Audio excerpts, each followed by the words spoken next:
Greg Locke gets locked out of social media. Hi, I'm Scott. Hi, I'm Mark. Oh my! Like, okay, so I'm gonna have to say, just in case this happens to be somebody's first time ever listening to any of the stupidity that comes out of you or me, mostly me. Um, who's Greg Locke? Oh my gosh. Who? Yes. Greg Locke, pastor of a church in Tennessee, started making waves during COVID when he refused to submit to the lockdown. And instead of closing church, decided to pitch a tent and have church in the front yard every week. Continued then to make headlines by doing all sorts of perfectly normal things like burning books and hunting for witches and yelling at people week after week after week. So just normal everyday Nothing Christian to see here. stuff. Like Move along. Yeah. Yeah. So we live in an interesting country, and we live in a country that says you are special. You have the right to life, liberty, and the pursuit of happiness, and those rights are inalienable. Unless you're gay Unless or you're black. right. Let's not forget those caveats. Yeah. But Yeah. here's the deal. All that protects you from is the persecution of the government, right? Nobody's sending you to jail for saying whatever it is you want to say. That has nothing to do, however, with the court of public opinion or the court on whose platforms you try to get those messages out on. And so platform after platform has been shutting down Greg Locke's accounts as well as the account of his church because he, like most people, his controversy started small, right? And maybe he would test the waters of saying something homophobic or saying something racist, right? And then he would get away with it and nobody would say anything. And then maybe the week afterward, he might say something that was blatantly political. And then he would get away with it. The more he got away with it, the more blatant he would be, the more consistent he would be, the more forthright he would be. And then finally, he just stopped caring about all rules about the separation of church and state, all rules about what I would consider just to be the rules of civilized behavior between people. And so social media sites started shutting him down. And finally, the social media site that I think has done the most benefit for Greg and his quote unquote ministry is YouTube. YouTube has finally shut him down. And if you try to go to his YouTube pages, whether it be his page or the church's page, you will simply get a 404 error. And so I am celebrate good times. Come on. Yes, it is a good day in the Wilder household. Yeah, because Greg Locke is like, he's that special kind of maniac that calls himself a Christian that like makes anybody who is not a Christian look at him and be like, see, that's why I shouldn't take Christians seriously, because, like they like this kind of idiot, the kind of idiot that goes around burning Harry Potter books because they teach you how to perform satanic magic. Yeah. Who, like the kind of people that do, I can't remember if Greg Locke did a lot of this, but there's like some people like they do like basically every worship service, there's like 8 people that get exorcised. Yeah, I don't think he does it every service, but I think it is part of his shtick. The one that broke the camel's back for me was the witch hunt, right? Because like it's a special kind of crazy to like, oh, witches are real. Well, I mean, and there are Wiccans and people who would call themselves witches, but the people who that's believe, not who he's talking about. like the people who believe like are making spells and mind control and that kind of stuff, but then it's not really a real witch hunt. Really, he's using a witch hunt to cover up for the fact that there are women in his church that he's trying to get rid of. Yeah, What?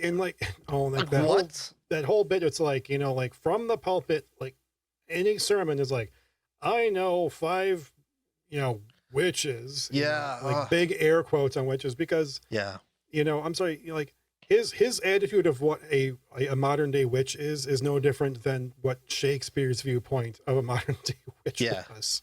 Yeah. But he's like, I'm not going to tell you the names, but I know who these people are. And it's like, yeah, you're the kind of person that's threatened by women, clearly. Yeah. And like, we can see through you. Yeah. I mean, there's probably, I would not be shocked. Of course, I guess, like, given how many times we've talked about abuse issues Yeah. of, especially sexual abuse. Like, I would not be surprised if that came out about Greg Locke one bit. Right. Yeah. Now let me be clear here. I am not a big fan of stifling people's speech on the whole, right? On the whole, Hmm. I do believe you let everybody say what they're going to say, and the people who are spectacularly craptacular are going to show themselves to be that way. And then you can choose to ignore them, right? It's like I don't understand why we debate with people who believe the earth is flat. Like just let them believe the earth is flat. Let them be wrong and move on, right? And like Okay, so uh, so can I ask you a quick question? yeah, totally. Okay, so like, there's a difference between like censoring somebody and platforming somebody. Uh-huh. So like, in the way you're looking at this, like, is YouTube censoring or just simply no longer giving him a platform he didn't earn, if you want to put it that way, or something maybe a little bit better stated? Right. Yeah, I don't think YouTube thinks in I don't well I don't think YouTube thinks about it, to be quite honest with you. I think YouTube simply has an algorithm that somebody reports Greg Locke for something, right? And you get so Hmm. many thousands or millions of reports. And finally, either an automated process shuts down his channel, or else somebody finally, like a ratio gets somewhere, and that report gets sent to somebody, and somebody makes a call and just says, yeah, this guy has made enough racist, homophobic comments that we now see him as part of a machine that actually endangers the well-being of the LGBTQ, that endangers the well-being of minorities. You know what I mean? Yeah. So I don't think that YouTube itself thinks in terms of deplatforming somebody. I Yeah, because like right. I have like I on the one hand, it's like I kind of agree with that statement, like that. Yeah. Like, we can just let the wackos be wackos, and we can just choose to Yeah. ignore them. Yeah. Um, at the same point in time, it's like, if I have provided you the soapbox upon which to stand, I don't have to continue letting you use my soapbox. Exactly. So it's like, I don't think that when somebody gets kicked off of Twitter or Facebook or YouTube or whatever, like, I don't view it as like they're being canceled or any of that stuff. It's just like somebody's taking their soapbox back. Right. It's like, you were such a pile of I mean not a pile, a dumpster fire, Yeah. like that. YouTube that lets lots of stuff that is seriously questionable through Right. got tired of you using their soapbox to speak from. It's like, I'm more amused by this than anything else. Yeah, that was going to be my point. Like, is that do you Hmm. know how far beyond the pale you have to get to have YouTube just turn you off? You know, it's not like he just said something mildly racist once. Like, there's a pattern behavior of this guy just going beyond the pale of acceptable behavior with his online presence. So, yeah, just crazy. But like I do want to say, on the other hand, like he is going to use this now to cry Oh, Christian persecution. I'm sure. I'm You know, sure. and that to me is a little bit of a like. So yeah, on the one hand, I think we did the world a big favor, right? I think the world's a better place for Greg Locke not being on YouTube and Twitter and TikTok. On the other hand, I don't want to give him an even bigger A martyr, credibility. a martyr Credibility, yeah, complex, maybe. exactly. With the exact kind of people that love this kind of crap. Yeah, and that's a special kind of a situation, isn't it? It's Yeah, like, if I don't do anything, I allow you to get louder and be more annoying. But if I do something, then you can immediately turn around and like make it all about you somehow still. So it's like, I feel like, like my obligation as a Christian, yeah, if I had somebody like Greg Locke in my immediate vicinity, hmm would be to be like, hey Holmes, yeah, put down the matches. It's going to be just fine. yeah. And the part about this that he's probably the most mad about is the money he's losing, right? Because every time he puts up a YouTube video that reaches 1 million people, he gets to sell a product or put an advertisement. or something like that. And so at the end of the day, this all comes down to the almighty dollar. Yeah, and yeah, that's the other thing. You know, when any Christian personality becomes too big, and Yeah. I don't care like how nice or cool they are. Yeah. Like if they get too big, that's a problem. Yeah. For me at least, you know. And I'm not just talking about like the the Creeflo dollars of the Yeah. world, right? You know, I'm like oh darn it, what's his name? You wrote the book Crazy Love? Chang?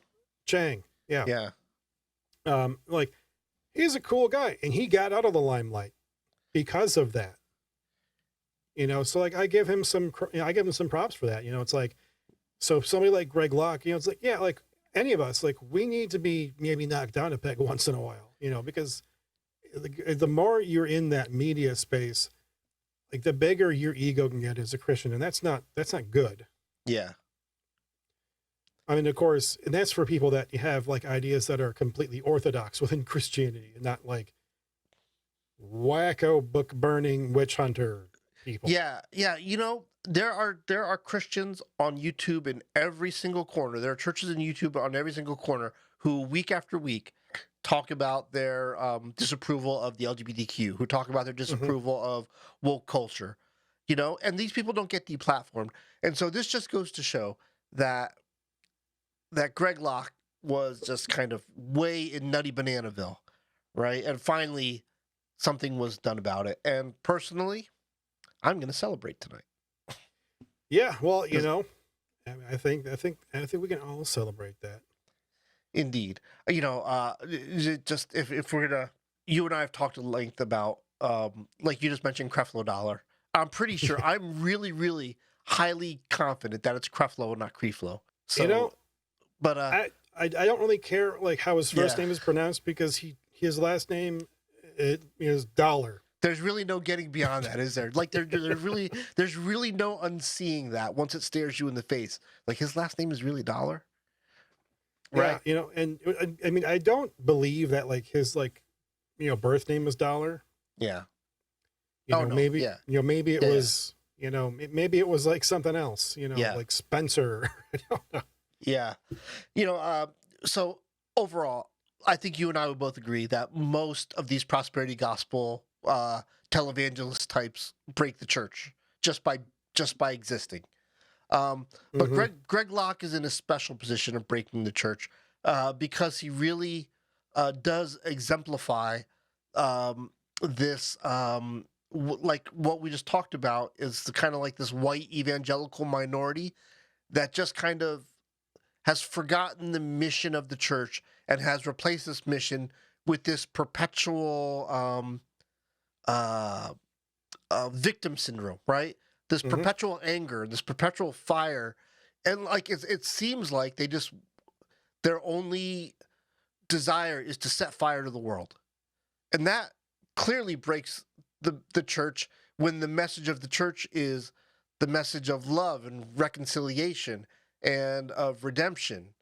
And so, you know, I think if we're going to break something, let's break the will of these charlatans to set the world on fire in the name of Jesus. Yeah, I mean, you know, Jesus said, "Love your, you know, neighbor as yourself," and then turn on and said, "Love your enemy." So you're without an excuse. You know, if you just don't at least try, you know, to love everybody. And you know, Greg Locke is the kind of person that if you called him out on this, would start to give you, you know, justification about why he doesn't have to listen to what Jesus said to do in the first place. Exactly right. Well, here's the deal, dude. I'm all about the love tonight. I love that this happened. I love you. And I love you guys out in internet land for watching this show. I haven't talked stats in a while, but we continue to entertain people for some bizarre reason because our subscriber numbers keep going up. You guys continue to keep commenting. And, you know, some of you tell us that you're enjoying the show. Some of you tell us that we are spawns of Satan going to hell. It's all good for the algorithm. There's no hate from me. So please continue to comment and hit those thumbs up and thumbs down and subscribe buttons and do all that clicking stuff. And if you're listening to the podcast, send us an email, churcheslanepodcast@gmail.com, and tell us what you think about Greg Locke being shut out. And with that, may the Lord bless you and keep you. May the Lord make his face to shine upon you and be gracious to you. May the Lord lift his countenance upon you and give you peace. Amen.